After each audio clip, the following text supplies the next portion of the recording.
The Doolittle raid, 16 bombers, an ocean of fuel, and the fate that waited in China. April 1942.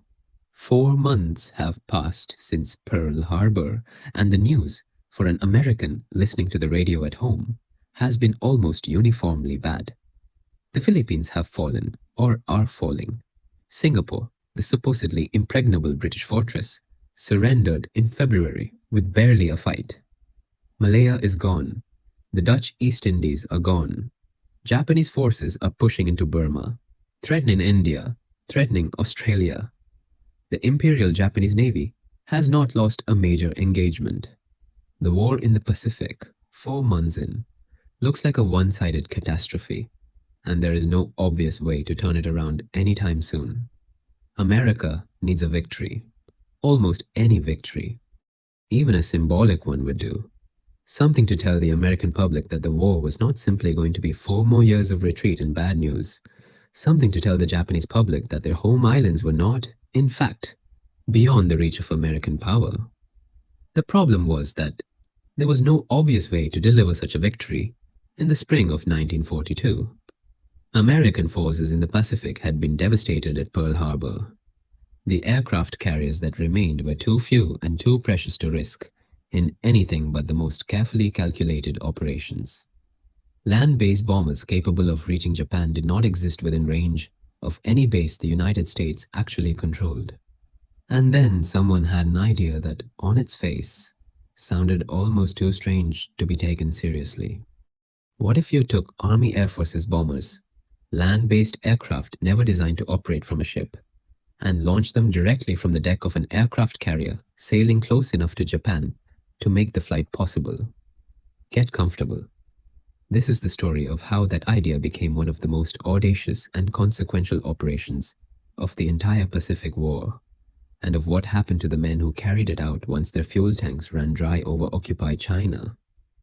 The aircraft chosen for the mission was the North American B-25 Mitchell, a twin-engine medium bomber designed for conventional land-based operations. With a crew of 5, a bomb load substantial enough to matter, and a range that, under normal circumstances, had nothing to do with carrier aviation.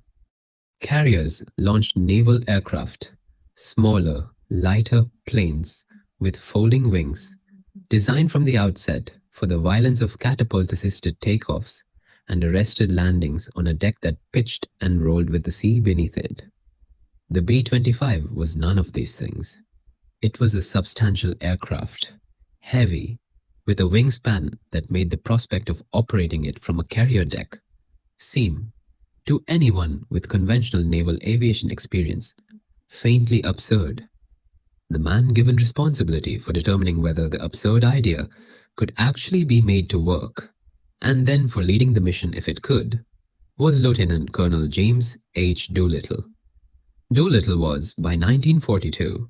already a figure of considerable reputation within American aviation. He held a doctorate in aeronautical engineering from MIT, one of the first people in the world to earn such a degree. He had set speed records in the 1920s and 1930s. He had been instrumental in developing instrument flying techniques that allowed pilots to fly safely without visual reference to the ground, a contribution that arguably saved more lives in aviation history than almost any single technical advance of the era. He understood aircraft not merely as a pilot, but as an engineer,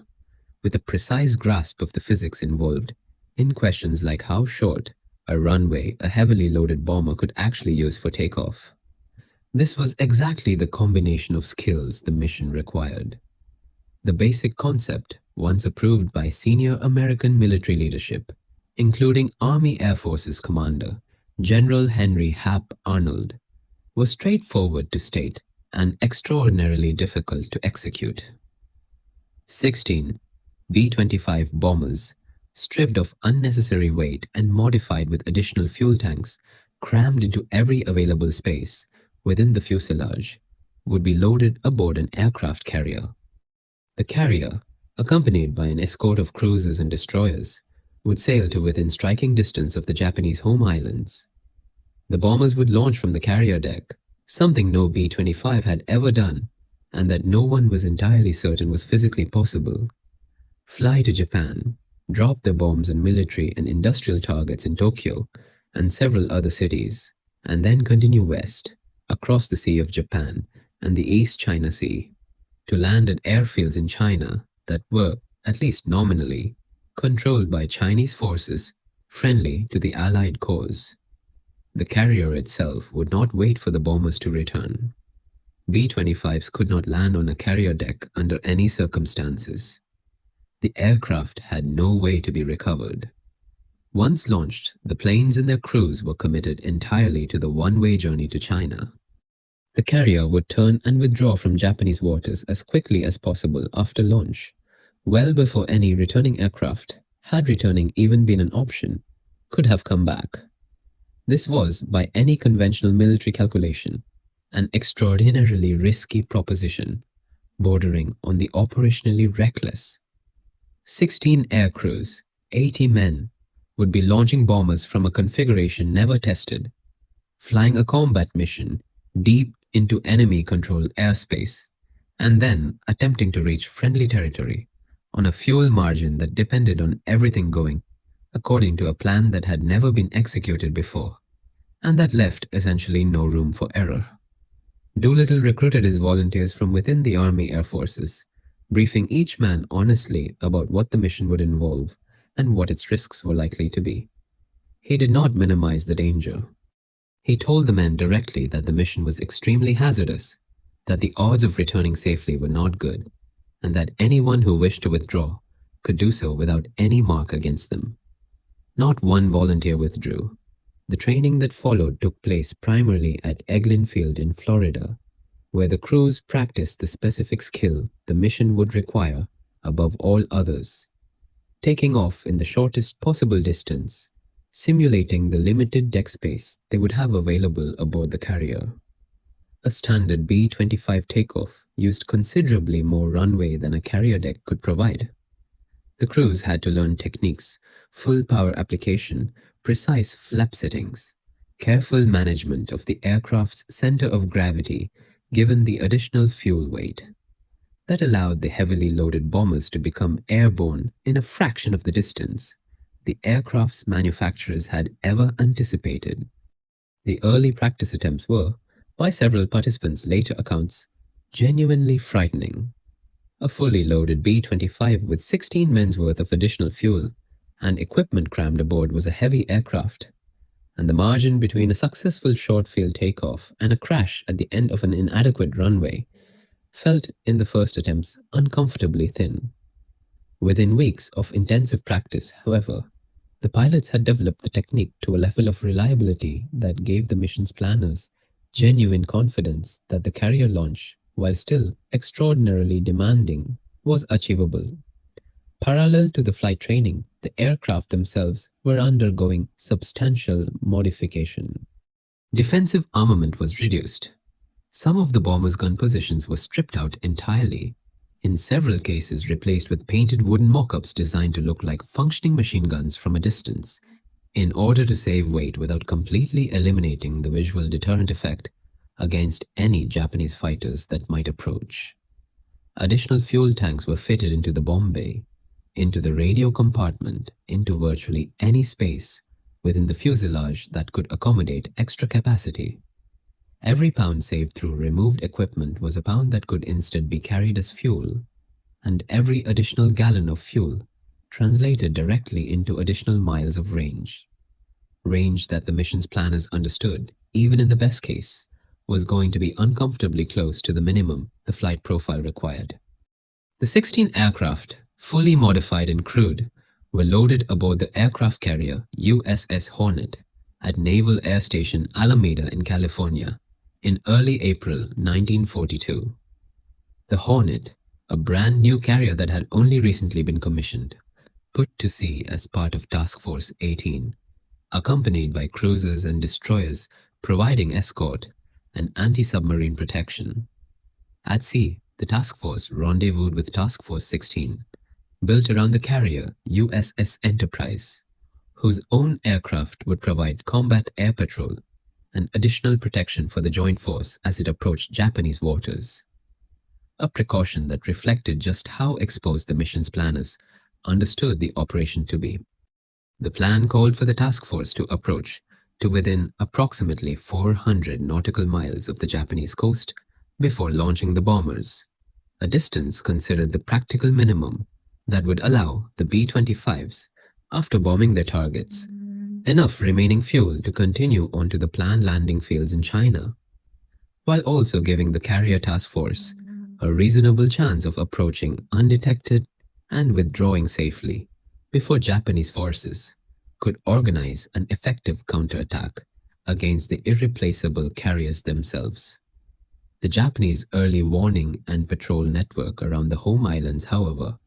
was more extensive and more alert than the American planners had fully accounted for. On the morning of April 18th, 1942, a full day earlier than the mission had originally planned, and from a position considerably farther from Japan than the plan called for, a Japanese picket vessel spotted the American task force. The ship, a small patrol craft operating as part of Japan's coastal early warning screen, was quickly engaged and sunk by American cruisers escorting the task force. But before it went down, the vessel had time to radio a warning back to Japan. An American naval force had been sighted, several hundred miles off the coast, heading toward the home islands. This single radio transmission forced an immediate and consequential decision on Doolittle and the task force commander, Admiral William Halsey. The original plan had assumed the bombers would launch from roughly 400 miles out. The patrol vessel had been spotted and engaged at a distance of more than 600 miles from Japan, over 200 miles farther than the planned launch point. Launching immediately from this much greater distance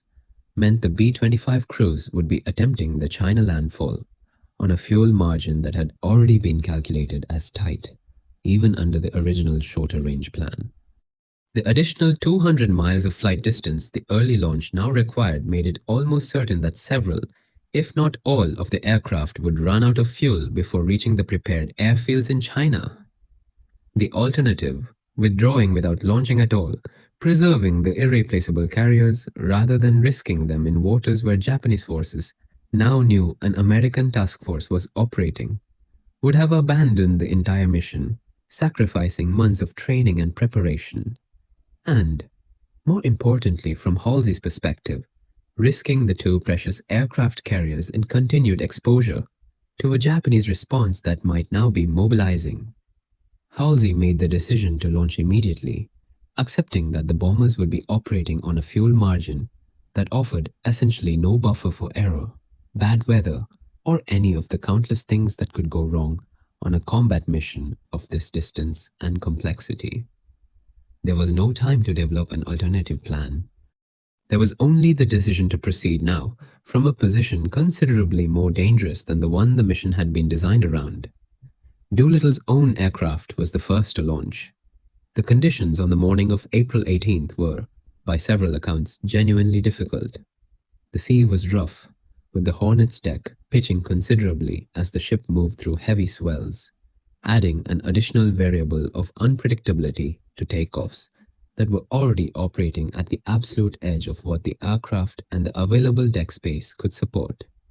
Doolittle's B-25, fully loaded with fuel and bombs, used virtually every foot of available deck space before lifting off, by some accounts, clearing the bow with only a narrow margin to spare.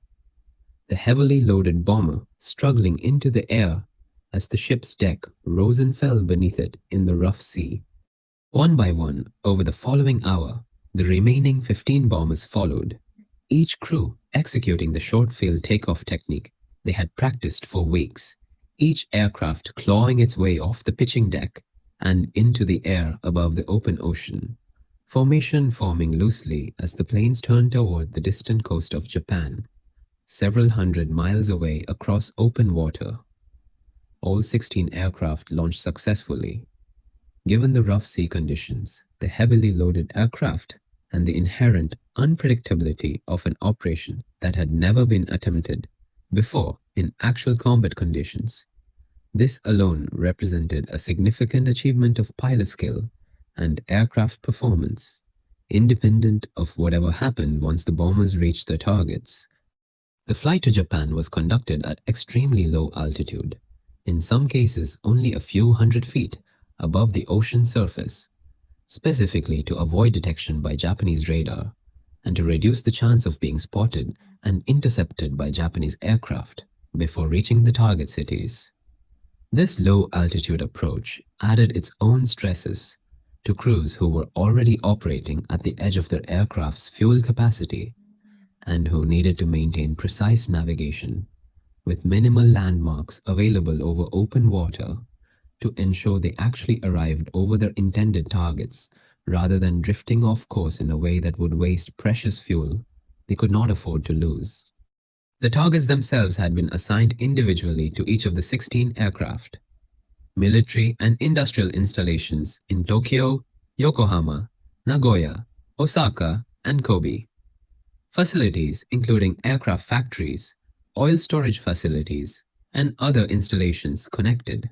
directly or indirectly, to the Japanese war effort. The bomb loads each aircraft carried were modest by the standards of later strategic bombing campaigns.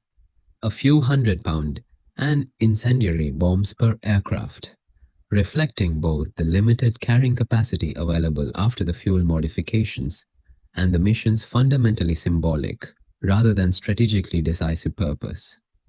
The raid itself, from the perspective of the bombing runs, proceeded largely according to plan, though with the kind of individual variation and improvisation that any combat mission generates once the precise script of training gives way to the unpredictability of actual operations. Some aircraft encountered light anti-aircraft fire over their targets. Some crews reported seeing Japanese fighter aircraft in the vicinity, though the low altitude and the surprise of the attack meant that organized aerial opposition was minimal. Japan's air defenses, confident in the assumption that the home islands were beyond the practical range of any enemy bomber, had not been postured for an attack of this kind,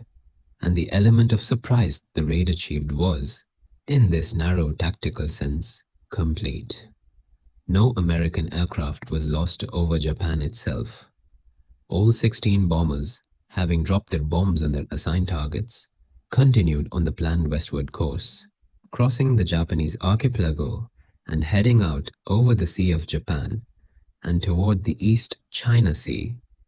en route to the airfields in China where the mission's planners had hoped they would land, with at least some margin of fuel remaining. The additional 200 miles that the early forced launch had added to the mission's required flight distance now became the decisive factor in determining what happened to each of the 16 crews. Fuel calculations for the mission had always been tight. The entire concept depended on extracting every possible mile of range from aircraft that had never been designed for a mission profile remotely like this one. The early launch, forced by the Japanese patrol vessel's detection of the task force, had consumed the margin that the original plan had built in. As the 16 bombers flew west across the Sea of Japan and approached the Chinese coast, crew after crew watched their fuel gauges fall toward levels that made it increasingly clear that reaching the prepared airfields, still well inland from the coast, was not going to be possible for most or all of them. Compounding the fuel problem, the weather over China on the night of April 18th to 19th turned uniformly bad. Low cloud, rain, and poor visibility settled over the coastal region the bombers were approaching, making visual navigation toward the prepared airfields, themselves not equipped with the kind of radio navigation aids that might have allowed crews to find them reliably in poor weather, even with adequate fuel, extremely difficult.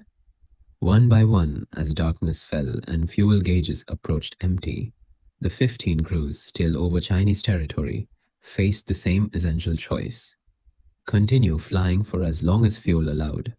hoping to reach a usable landing area, or make the decision, while there was still enough altitude and control to do so safely, to have the crew bail out by parachute and let the aircraft, now essentially expendable, crash on its own once the fuel ran out entirely. Most crews chose to bail out over China, scattering the five-man crews across a wide stretch of Chinese territory in conditions of darkness, rain, and complete uncertainty about exactly where they were landing or what they would find on the ground. A smaller number of crews, judging the situation and the aircraft's remaining capability, attempted instead to crash land their bombers on whatever terrain presented itself in the darkness, whether that meant rice paddies, mountain slopes, river banks, or open fields, accepting the risks of a forced landing in unknown terrain at night, rather than the risks of parachuting into the same unknown terrain individually. One aircraft, crewed by men who recognized early that their fuel situation would not permit any realistic chance of reaching China, made the decision instead to divert toward the Soviet Union, landing at a Soviet airfield near Vladivostok. This was, in its own way, one of the stranger outcomes of the entire mission. The Soviet Union and the United States were allies in the war against Germany, but the Soviet Union maintained a formal position of neutrality toward Japan at this stage of the war, having not yet entered the Pacific conflict. Soviet authorities, bound by this neutrality and unwilling to provoke a Japanese diplomatic protest by allowing American military personnel to simply continue on to friendly territory, interned the five-man crew, a form of detention that, while considerably gentler than what awaited some of the other crews, nonetheless kept these particular airmen out of the war entirely for more than a year, as they were held in various locations within the Soviet Union before eventually being allowed, through a circuitous and carefully managed process, to make their way out of Soviet territory and back to American control. For the remaining 15 crews who came down across China, by parachute or by crash landing, survival and eventual safe passage to free Chinese territory depended overwhelmingly on the assistance of Chinese civilians and, in many cases, organized Chinese guerrilla and military forces operating in the region. The area where most of the crews came down was contested territory, nominally within China, but subject to varying degrees of Japanese military presence, local warlord influence, and the operations of Chinese forces, both regular nationalist military units and irregular guerrilla bands that were resisting the Japanese occupation in whatever ways circumstances allowed. American airmen who parachuted into this landscape in the middle of the night, disoriented, often injured from hard landings in difficult terrain, with no ability to communicate in the local language and no certainty about who controlled the particular patch of ground they had landed on, were entirely dependent on the goodwill and assistance of whoever they encountered first. The accounts that survive from the men who made it to safety describe with considerable consistency the extraordinary risks that Chinese villagers and local resistance fighters took on their behalf,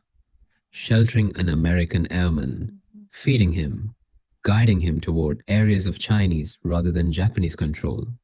or simply declining to report his presence to Japanese authorities,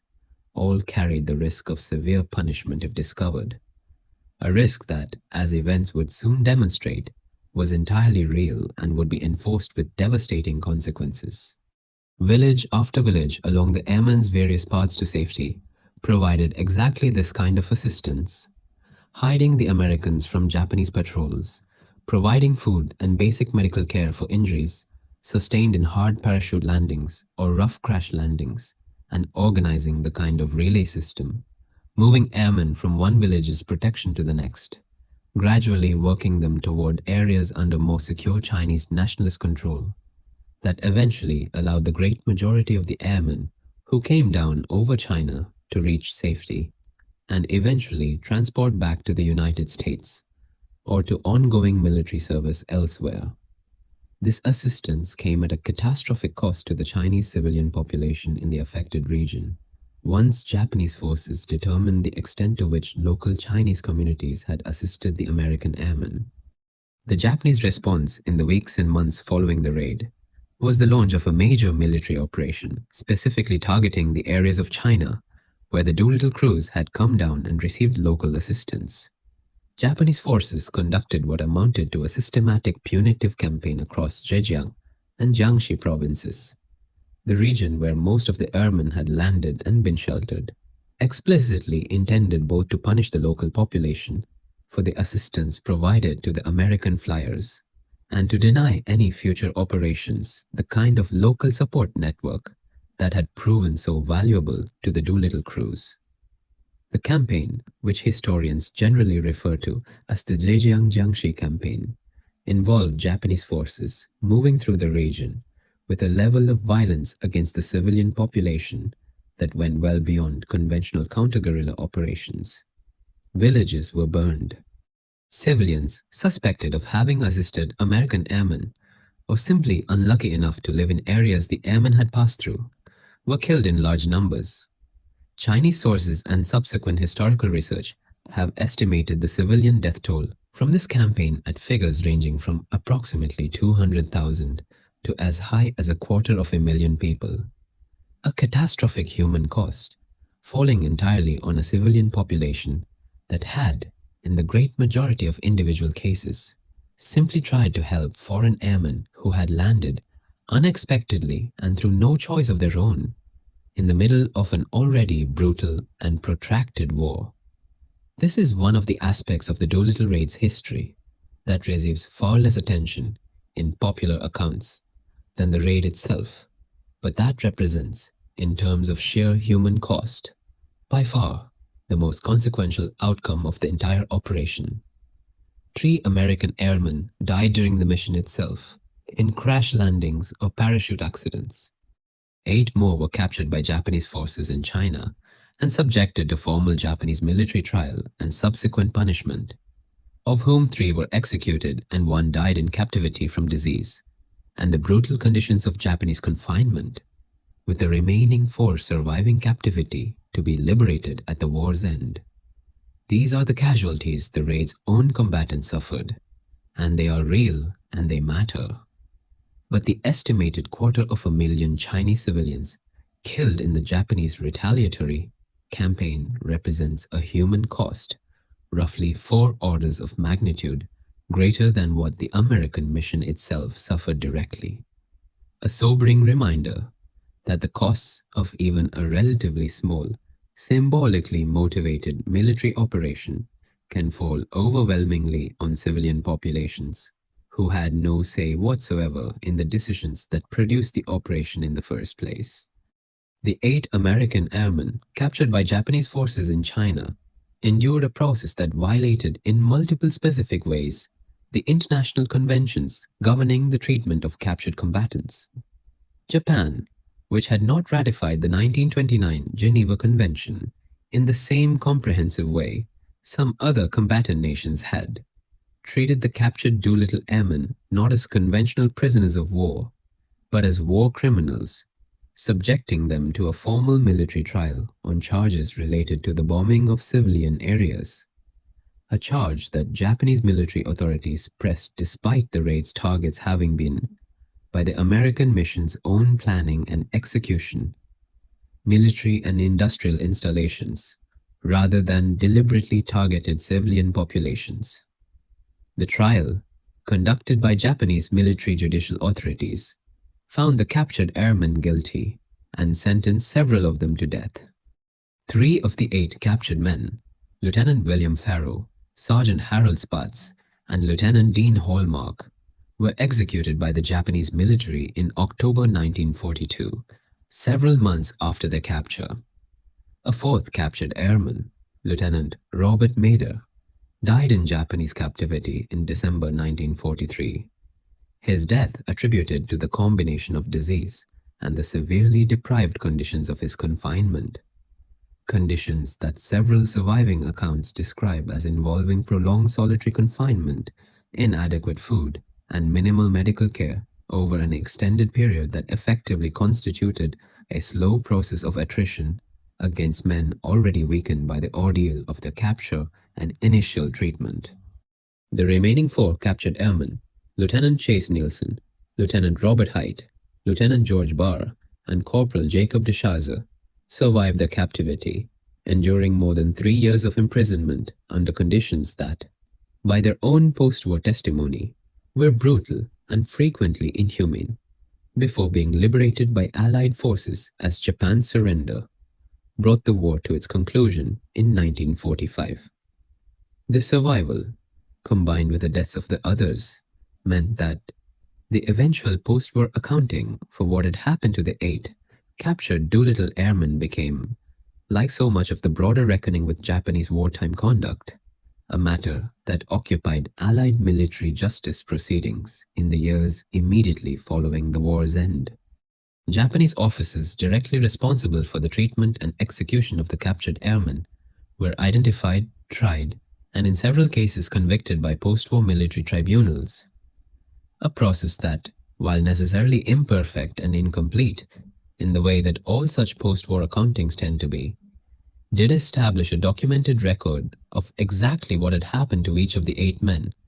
and who bore specific responsibility for the decisions that led to 3 executions and a 4th death in captivity. Jacob de Chazer's post-war life took an unusual turn that has become, in its own right, one of the more frequently told coda stories associated with the broader Doolittle raid narrative. During his years of brutal captivity, de Chazer underwent a profound religious conversion, reportedly after being given limited access to a Bible during his imprisonment. Following his liberation and return to the United States, he trained as a Christian missionary and, in a decision that struck many observers as remarkable given his wartime experience, returned to Japan after the war to conduct missionary work there for several decades, building relationships within the very country whose military had subjected him to years of brutal captivity. His story, while only one thread among many in the raid's aftermath, illustrates something of the complexity and the unpredictability of how individual human beings process and respond to experiences of this magnitude.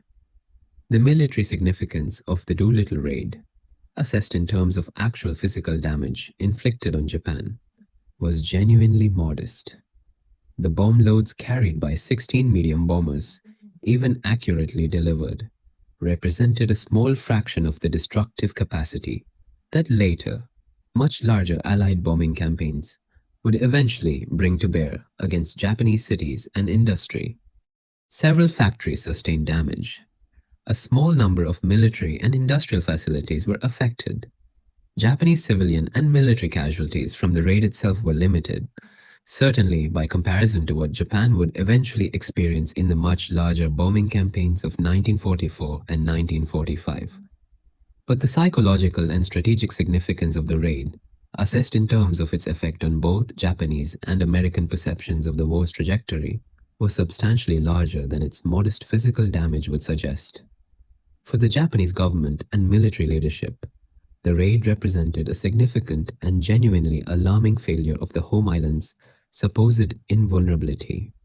Japanese military and civilian leadership had, since the war's beginning, consistently reassured the Japanese public that the home islands were essentially beyond the practical reach of American military power,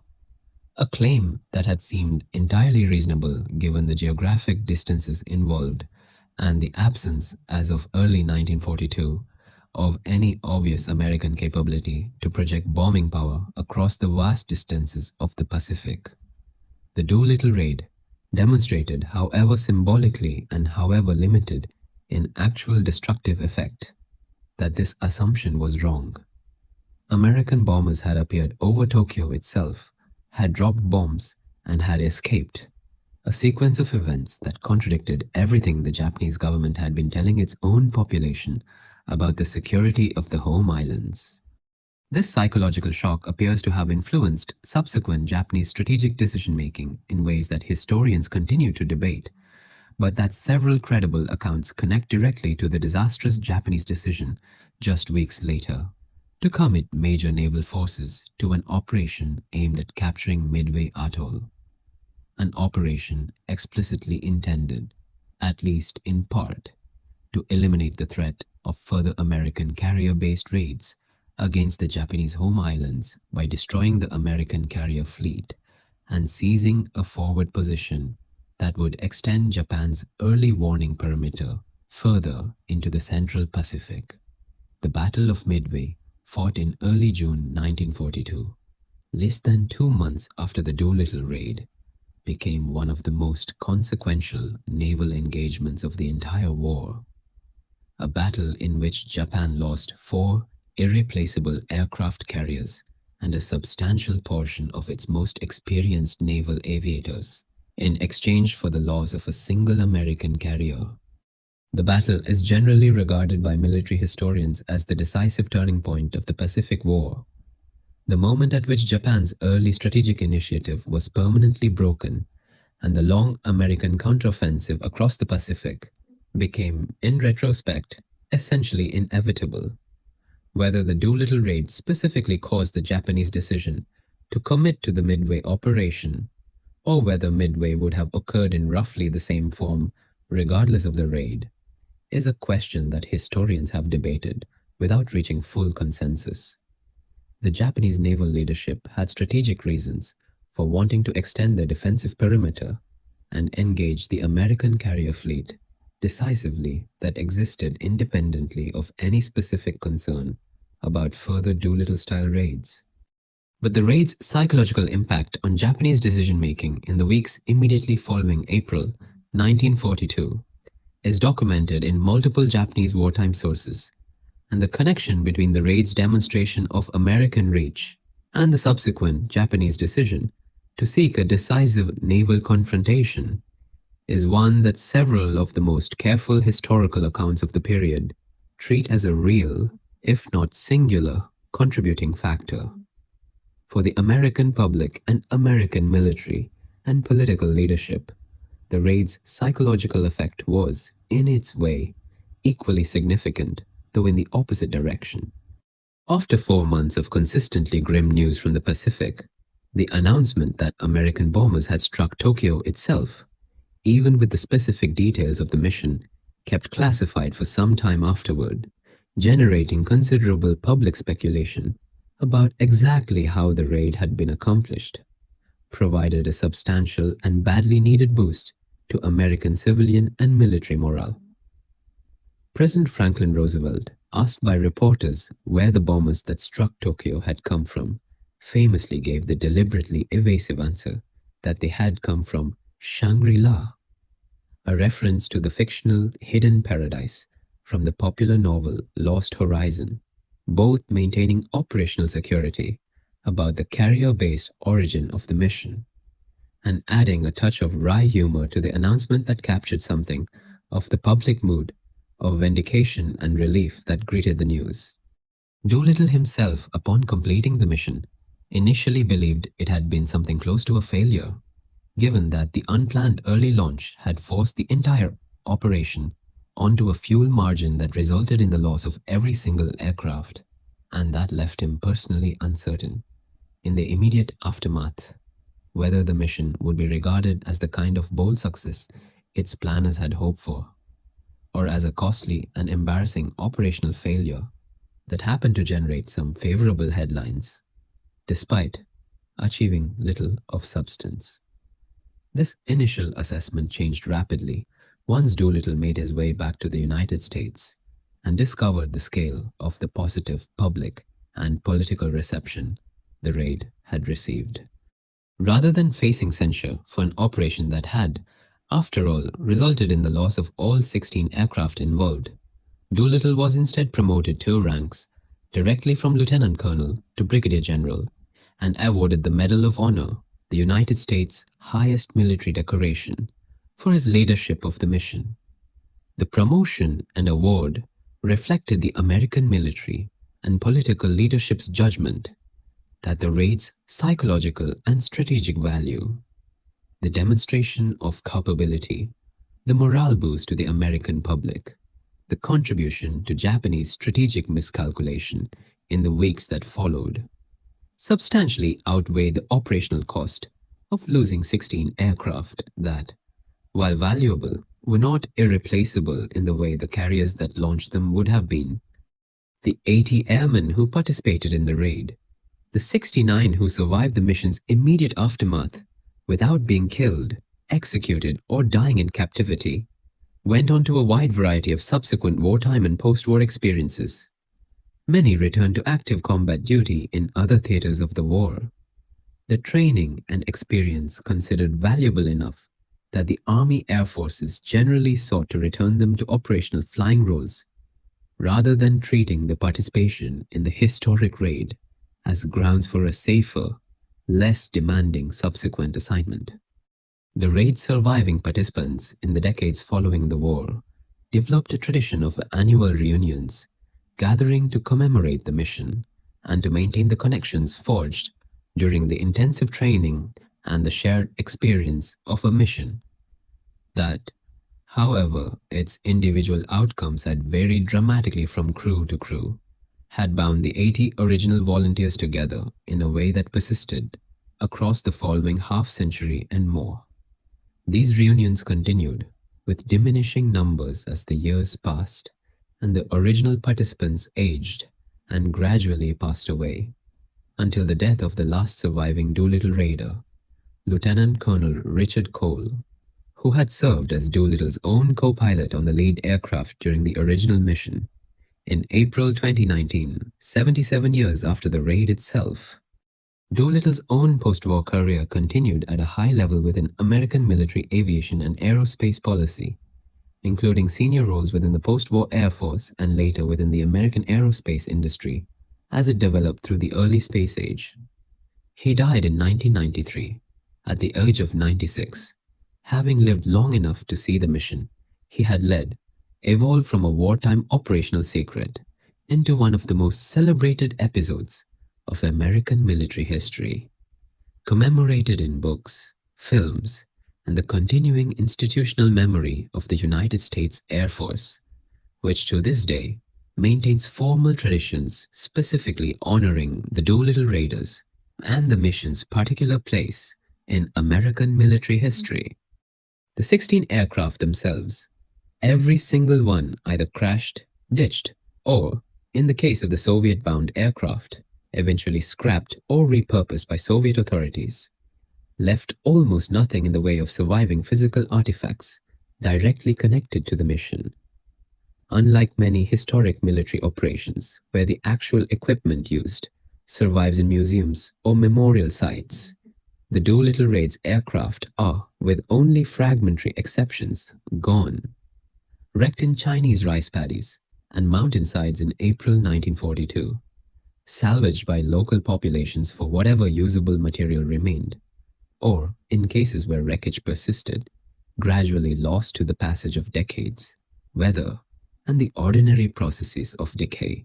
that eventually claim even substantial metal wreckage left exposed to the elements indefinitely. What survives instead is the documentary and testimonial record, the accounts that the surviving raiders gave, both immediately after the war and in interviews conducted across the following decades, of training at Eglin Field, of the tense days aboard the Hornet as the task force approached Japan, of the launch itself in rough seas, of the raid over Tokyo and the other target cities, and of the desperate, scattered individual struggles for survival across the Chinese countryside that followed for crew after crew once their fuel ran out. The story of Chinese civilian assistance to the stranded American airmen and of the catastrophic Japanese retaliation that this assistance ultimately provoked has received increasing historical attention in recent decades, particularly as Chinese historians and researchers have worked to document more fully the scale and the specific human cost of the Zhejiang Jiangxi campaign, an aspect of the broader Doolittle raid story that, for much of the 20th century, received far less attention in American popular accounts than the heroic narrative of the raid itself and the eventual survival of most of its participants. This imbalance in historical attention reflects a pattern that recurs throughout the history of the Second World War, and, indeed, throughout military history more broadly. The dramatic, identifiable actions of a relatively small number of named combatants, in this case the 80 American airmen, whose individual stories of training, flight, and survival or capture lend themselves readily to compelling narrative, tend to receive disproportionate attention compared to the much larger, more diffuse, and harder to individualize suffering of civilian populations who bear the consequences of military operations they had no part in planning or executing. The 250,000 or so Chinese civilians estimated to have died in the Japanese retaliatory campaign do not have individual names attached to most popular accounts of the Doolittle raid in the way that Doolittle himself, or the executed airmen Farrow, Spatz, and Hallmark, or the missionary de Chazer do. This is not because their deaths matter less, but because the nature of how historical memory forms tends to favor stories with identifiable individual protagonists whose specific experiences can be traced and narrated over the vastly larger but more diffuse suffering of populations whose individual stories were, in the great majority of cases, never specifically documented at all. A complete accounting of the Doolittle raid's history, then, requires holding both halves of the story together. The genuine heroism and skill involved in conceiving, training for, and executing an operation that no one had ever attempted before, with 16 air crews accepting extraordinary personal risk for a mission whose strategic value depended entirely on factors: Japanese psychological reaction, subsequent Japanese strategic decision making that could not be fully known or guaranteed in advance, and the catastrophic human cost that fell not on the American military personnel who carried out the mission, but on Chinese civilians whose only connection to the raid was the geographic accident of living in the region where stranded American airmen happened to come down, and where local populations, at considerable risk to themselves, chose to help. Both elements are part of the same history. Neither should be allowed to disappear entirely behind the other. The mission's place in the broader strategic history of the Pacific War remains, on balance, a positive one from the perspective of the Allied war effort. A high risk, low cost, in terms of American resources expended, operation that achieved a disproportionate strategic and psychological effect, contributing, alongside many other factors, to the chain of events that produced Japan's decisive defeat at Midway less than 2 months later, a battle that fundamentally altered the trajectory of the entire Pacific War in the Allies' favor. But strategic value, assessed from the perspective of the nation that planned and executed an operation, is not the same as a complete moral accounting of that operation's full consequences. The Doolittle raid achieved what its planners hoped it would achieve in terms of demonstrating American capability and damaging Japanese confidence in the home island's security. It also, indirectly but very really, contributed to one of the more severe episodes of civilian suffering inflicted by Japanese forces during their occupation of China, a consequence that the raid's American planners could not have fully anticipated in April 1942, but that remains 8 decades later an inseparable part of the raid's complete historical legacy. 16 bombers launched from a pitching carrier deck on the morning of April 18, 1942. All 16 completed the bombing runs over Japan. None of the 16 aircraft survived intact to be flown again. 3 crewmen died during the mission itself. 8 were captured, of whom 4 ultimately died as a direct result of their captivity. 5 crewmen were interned by the Soviet Union for over a year. And in the farms and villages of Zhejiang and Jiangxi provinces, somewhere between 200,000 and 250,000 Chinese civilians, farmers, villagers, ordinary people whose names were almost never individually recorded, died in the months that followed, paying with their lives for the assistance their communities had given to foreign airmen who had fallen unexpectedly out of the sky above their homes. The carrier that launched the raid, USS Hornet, was herself sunk by Japanese forces just 7 months later, in October 1942, during the Battle of the Santa Cruz Islands, one of the many subsequent engagements of a Pacific War that the Doolittle raid had, in its small but real way, helped push toward its eventual decisive turning point at Midway, even as the war itself still had more than 3 years of brutal fighting ahead of it before it would finally reach its conclusion in August 1945. Doolittle's own aircraft, the first to launch from the Hornet's deck that morning, eventually came down, like the others, somewhere over China, its crew bailing out into the darkness and the rain, joining the same scattered, uncertain struggle for survival that every other crew on the mission was, at that same hour, experiencing somewhere else across the unfamiliar landscape below. The mountains and rice paddies of Zhejiang province received them all that night, without distinction between the men who would survive and the men who would not, between the crews who would find a sympathetic village and the crews who would find Japanese patrols instead, between the 4 captured men who would live to see liberation in 1945 and the 4 who would not survive to see the war's end. The war went on. Midway came. The long Pacific counteroffensive began. The raid that had seemed, in its immediate aftermath, almost too costly and too uncertain to have been worth the risk,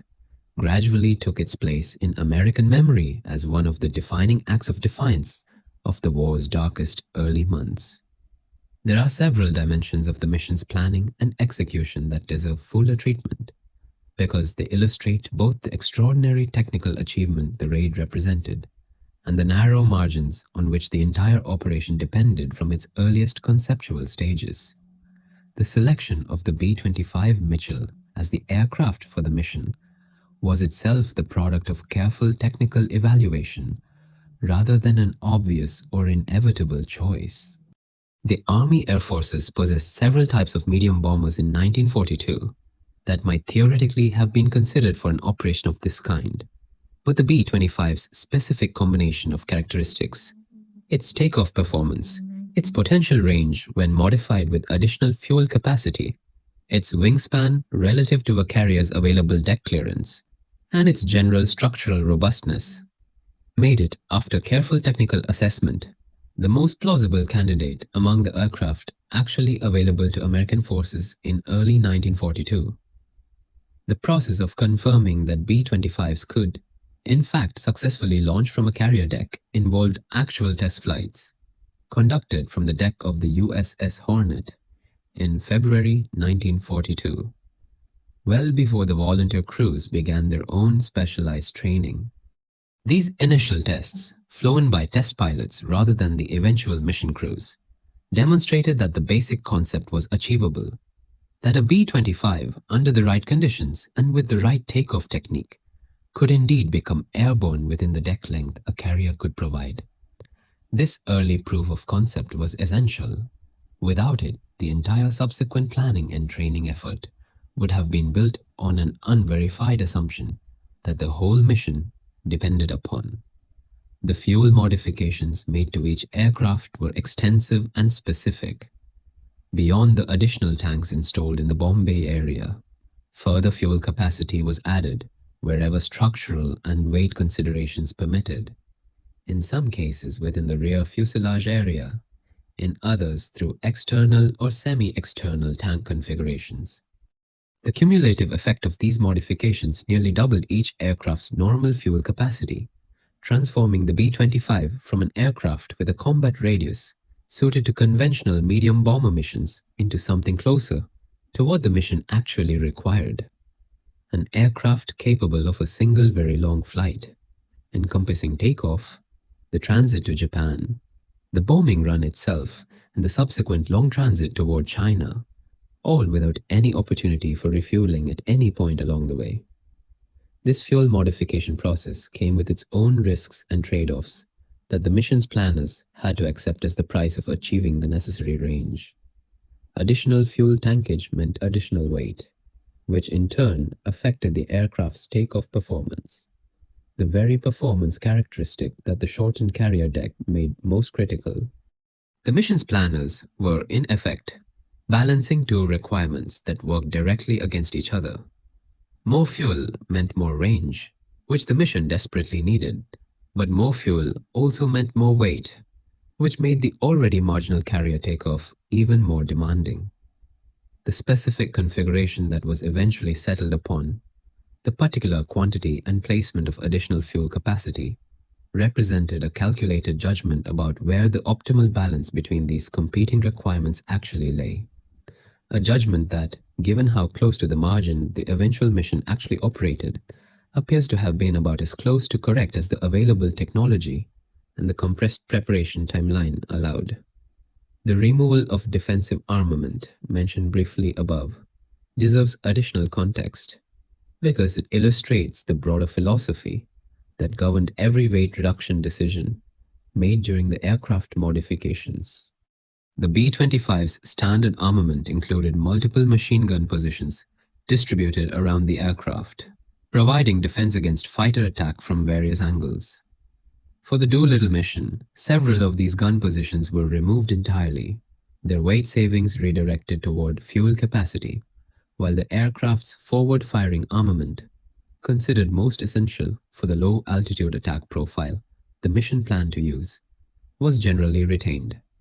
The rear gun positions in several aircraft were replaced with wooden dummy guns, painted to resemble functional weapons from a distance, on the theory that even a non-functional visual deterrent might discourage a Japanese fighter pilot from pressing an attack from the rear quarter, where he might otherwise expect relatively little actual defensive fire. This combination of genuine defensive capability, where it mattered most, and psychological deterrent where actual defense had been sacrificed for fuel capacity, reflects the kind of pragmatic, resource-constrained decision-making that characterized the entire mission's planning.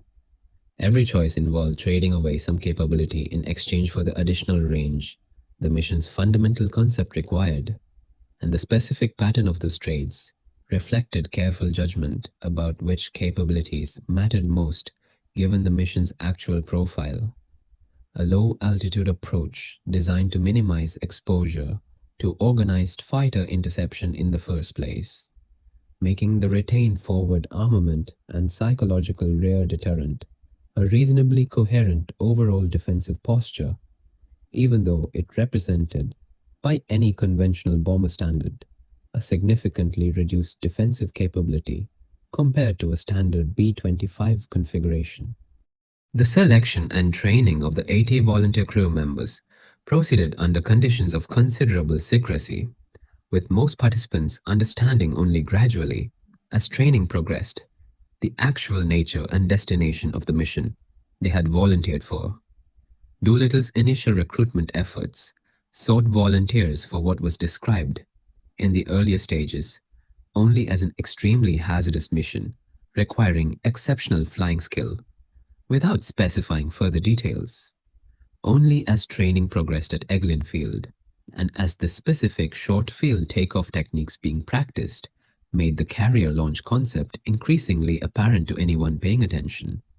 did the broader outline of the mission's actual nature become clear to the assembled crews.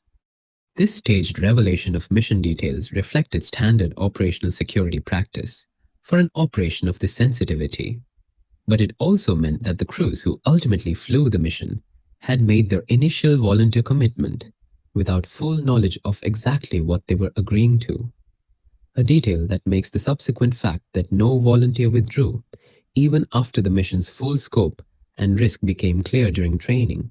all the more significant as an indication of the volunteers' genuine commitment to the operation once its true nature was understood. The training period itself, compressed into a relatively short time frame, given the urgency of getting the mission underway before the Japanese position in the Pacific solidified further, involved more than simply mastering the short field takeoff technique. Crews also practiced low-altitude navigation, bombing accuracy from the low altitudes the mission would require, and the kind of close formation flying that, while not strictly necessary for a mission where individual aircraft would ultimately operate independently once over Japan, helped build the operational cohesion and mutual confidence that a mission of this complexity and risk required among the participating crews. The specific choice of April 18th as the actual launch date beyond the immediate tactical circumstance of the Japanese patrol vessel's detection, forcing an earlier than planned launch, reflected a broader strategic timeline that the mission's planners had been working within from the outset. The raid had been conceived and approved at the highest levels of American military leadership in the weeks immediately following Pearl Harbor, as part of a broader effort to identify any operation that might provide some demonstration of American capability and resolve during a period when virtually all other available military options in the Pacific were defensive or retreating in character. The training, aircraft modification, and logistical coordination required to actually execute the mission took approximately 3 months from initial concept to actual launch, a remarkably compressed timeline for an operation of this technical novelty and complexity, reflecting the urgency that senior American leadership attached to getting some kind of offensive action underway as quickly as the technical requirements of the mission would permit.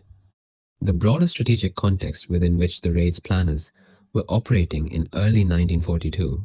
is worth dwelling on further, because it explains why an operation with such a modest, expected military payoff, relative to its considerable risk and complexity, was considered worth pursuing in the first place. By April 1942, American and Allied forces throughout the Pacific Theater had experienced an unbroken string of defeats and retreats since the war's outbreak. The Philippines campaign was in its final stages, with American and Filipino forces under General Douglas MacArthur having already been forced to retreat to the Bataan Peninsula and, eventually, to the island fortress of Corregidor, where they would surrender entirely within weeks of the Doolittle raid itself. British forces had lost Singapore, Malaya, and Burma in rapid succession. Dutch forces in the East Indies had been overwhelmed. The combined American, British, Dutch, and Australian naval forces that had attempted to contest Japanese expansion in the waters around the Dutch East Indies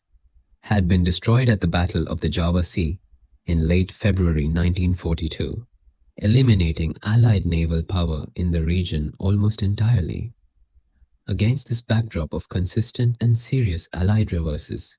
American military and political leadership faced a genuine strategic and political problem. The war was going badly. The public needed some evidence that the situation could eventually be turned around. And there was, in the early months of 1942, remarkably little available in the way of operations that could plausibly deliver that evidence. The Doolittle raid emerged from exactly this strategic environment, not as the optimal use of military resources from a narrow cost-benefit calculation focused solely on damage inflicted versus resources expended, but as a calculated bet that the psychological and political value of demonstrating that Japan itself could be struck, even symbolically, justified the very real risks and resource commitment the mission required. This strategic calculation proved, in retrospect, to have been a sound one, even though the specific way the mission unfolded, the forced early launch, the loss of every aircraft, the deaths and captures that followed in China, diverged considerably from the mission's original, more optimistic planning assumptions. The raid achieved its primary strategic purpose. It demonstrated American capability and resolve at a moment when American capability and resolve badly needed demonstrating, both for domestic political purposes and, as the subsequent Japanese strategic miscalculation at Midway suggests,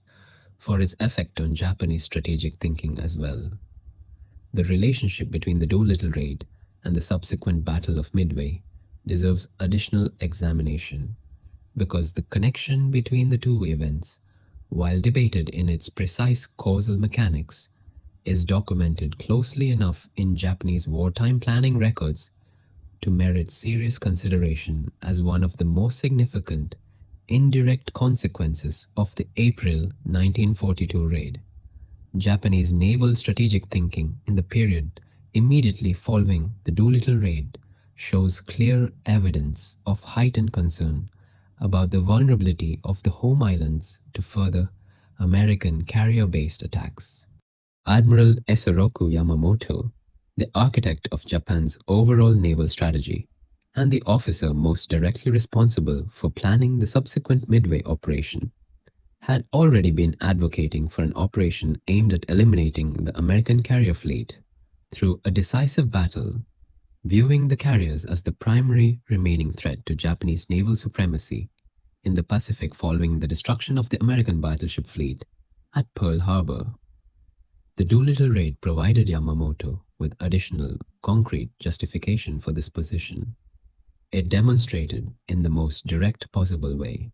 that American carriers operating in the Pacific represented an active and ongoing threat to the Japanese home islands themselves,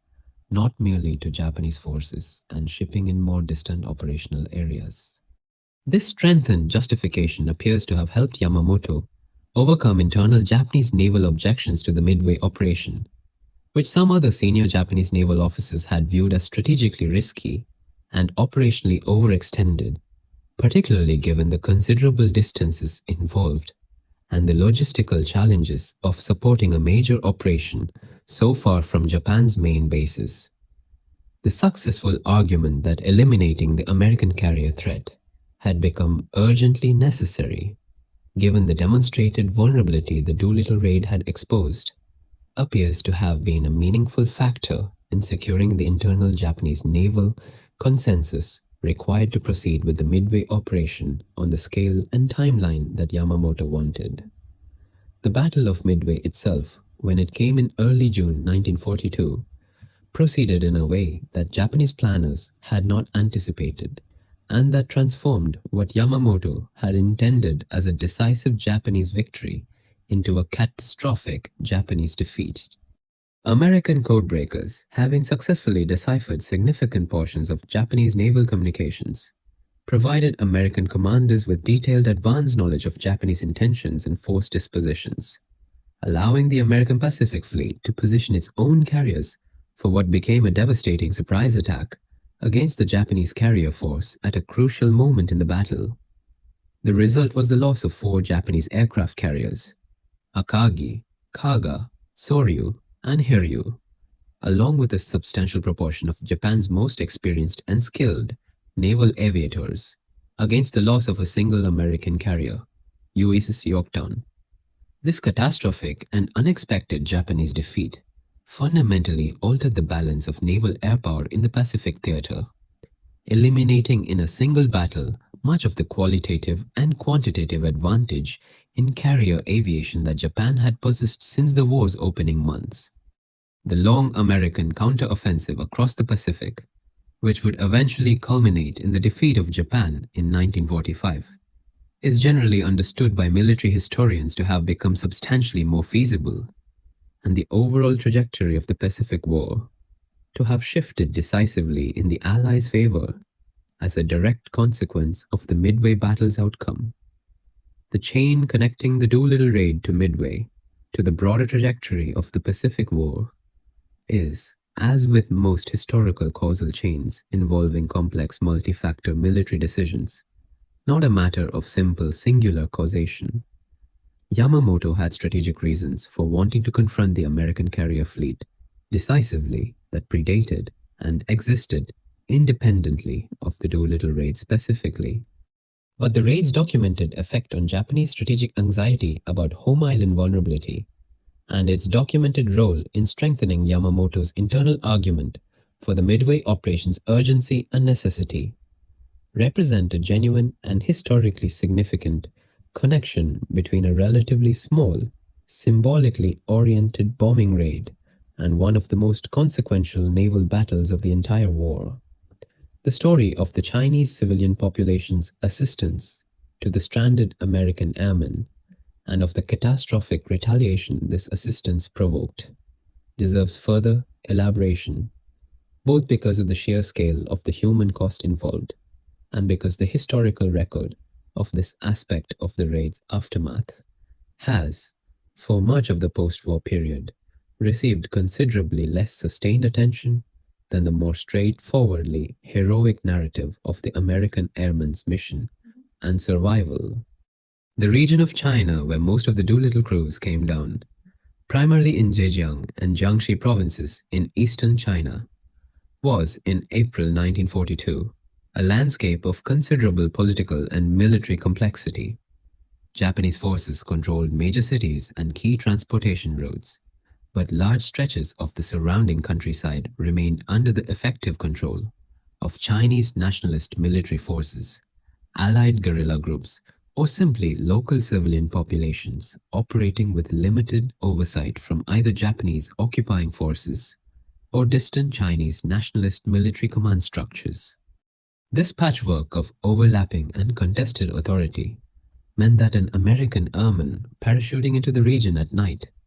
had genuinely no way of knowing, in the initial hours after landing, whether the specific patch of ground he had come down on was effectively controlled by sympathetic Chinese forces, by hostile Japanese patrols, or by some ambiguous intermediate zone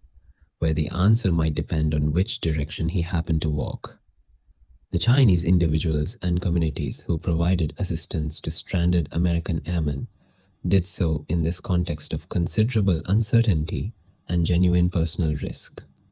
Reports compiled from surviving American airmen's accounts, supplemented by subsequent Chinese historical research, describe villages providing food, basic medical treatment for injuries, temporary shelter, and guidance toward areas of more secure friendly control,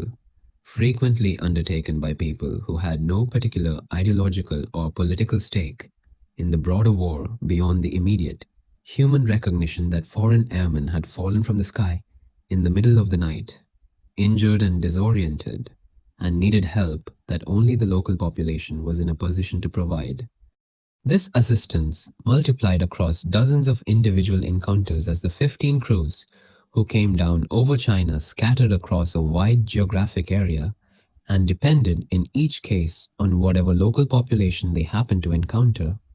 ultimately allowed the substantial majority of the American airmen who survived their initial landing to eventually reach safety and, in most cases, return to active military service.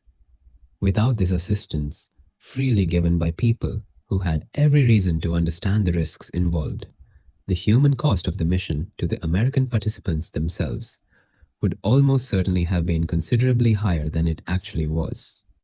The Japanese military response, once the scale of Chinese civilian assistance to the American airmen became apparent to Japanese commanders in the region, was explicitly framed in surviving Japanese military planning documents from the period as serving the dual purpose of punishing the specific communities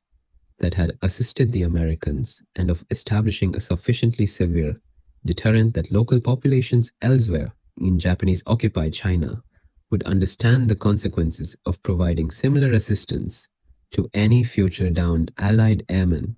or other Allied military personnel who might find themselves similarly stranded in occupied Chinese territory. This explicit deterrent rationale, documented in Japanese military records, helps explain both the scale and the deliberate brutality of the subsequent campaign. This was not simply an undisciplined or spontaneous reprisal, but a calculated military policy decision, intended to demonstrate, through overwhelming and visible force applied against civilian populations, that assisting Allied military personnel in China would carry consequences severe enough to outweigh whatever humanitarian or political motivation might otherwise lead local populations to provide such assistance in the future. The Zhejiang-Jiangxi campaign that resulted, conducted by Japanese forces over a period extending from May through September 1942, involved systematic destruction of villages throughout the affected region, mass killings of civilians suspected of having assisted the American airmen,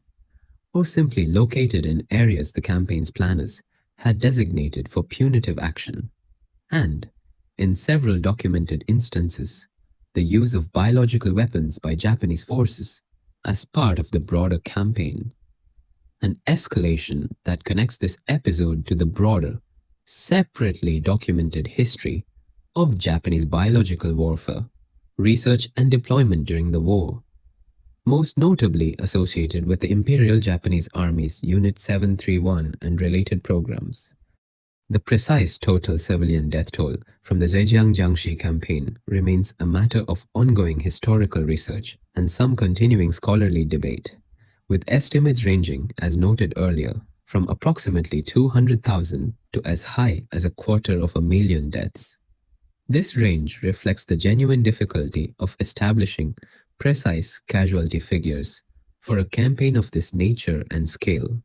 conducted in a region where comprehensive contemporary record keeping was, for obvious reasons, extremely limited, and where subsequent decades of war, revolution, and political transformation in China have further complicated the historical reconstruction of exact figures. But even the most conservative estimates within this range represent a civilian death toll substantially exceeding, by a very wide margin, every other category of human cost directly associated with the Doolittle raid combined. This disproportion between the relatively limited human cost borne by the mission's American participants and the catastrophic human cost borne by Chinese civilians who had no role whatsoever in planning or executing the raid represents, in the most direct and unavoidable sense, the central moral complexity of the entire Doolittle raid story. A complexity that any complete historical accounting of the mission needs to address directly rather than allowing the more conventionally heroic narrative of the American airmen's mission and survival to entirely overshadow. The legacy of the Doolittle raid in subsequent American military and cultural memory has taken several distinct forms over the 8 decades since the mission was carried out, each reflecting different aspects of how the operation has been understood and commemorated over time. Within the United States Air Force specifically, the Doolittle Raiders occupy a place of particular institutional honor, reflected in name buildings, formal ceremonial traditions, and the careful preservation of artifacts and documentary records connected to the mission at various Air Force museums and historical collections. The National Museum of the United States Air Force in Dayton, Ohio, maintains a dedicated exhibit on the raid, including one of the silver goblets that was specially commissioned for the Raiders' annual reunions, a tradition involving engraved goblets bearing each participant's name, with the goblets of deceased raiders ceremonially turned upside down at each subsequent reunion, a tradition that continued until the death of the last surviving raider made the ceremony's final completion possible. The popular cultural memory of the raid has been shaped substantially by 2 major film treatments produced decades apart, each reflecting the particular sensibilities and historical perspective of its own era. The 1944 film 30 Seconds Over Tokyo, based on the memoir of one of the raid's participants and released while the war itself was still ongoing, presented the mission in the heroic, morale-boosting register appropriate to a wartime propaganda and entertainment context, emphasizing the raid's daring and its psychological victory while necessarily working with limited information, given wartime security restrictions still in effect, about some of the mission's specific details. The 2001 film Pearl Harbor included a dramatized version of the raid as its climactic sequence, presenting the operation to a new generation of audiences with the production values and narrative conventions of contemporary Hollywood war cinema, though, as with most such dramatizations, taking certain liberties with specific historical details in service of cinematic narrative requirements. Neither film treatment nor the broader popular cultural memory of the raid that these films and numerous books have helped establish over the decades has generally given the catastrophic Chinese civilian casualties resulting from the Japanese retaliatory campaign anything close to the attention that the scale of that human cost would seem to warrant. This pattern reflects, as discussed above, a broader tendency in how popular historical memory forms around military operations. The dramatic, individually traceable experiences of named American combatants have proven considerably more narratively compelling within American popular culture specifically than the diffuse and largely anonymous suffering of foreign civilian populations who bore the indirect consequences of those same operations. Chinese historical memory and scholarship regarding the raid and its aftermath has, particularly in recent decades, worked to address this imbalance, with Chinese historians and research institutions conducting increasingly detailed documentation of the Zhejiang Jiangxi campaign's civilian impact,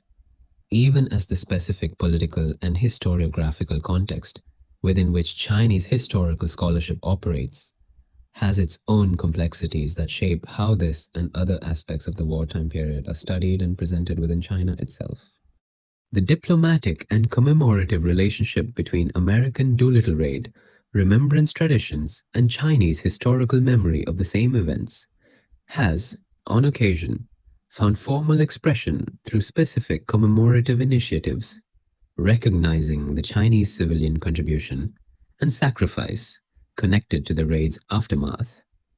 The specific individuals whose names are most closely associated with the raid's narrative. Doolittle himself, the executed airman Farrow, Spatz, and Hallmark, the missionary de Shazer, and the various other raiders whose individual post-war accounts have contributed most extensively to the documentary record of the mission,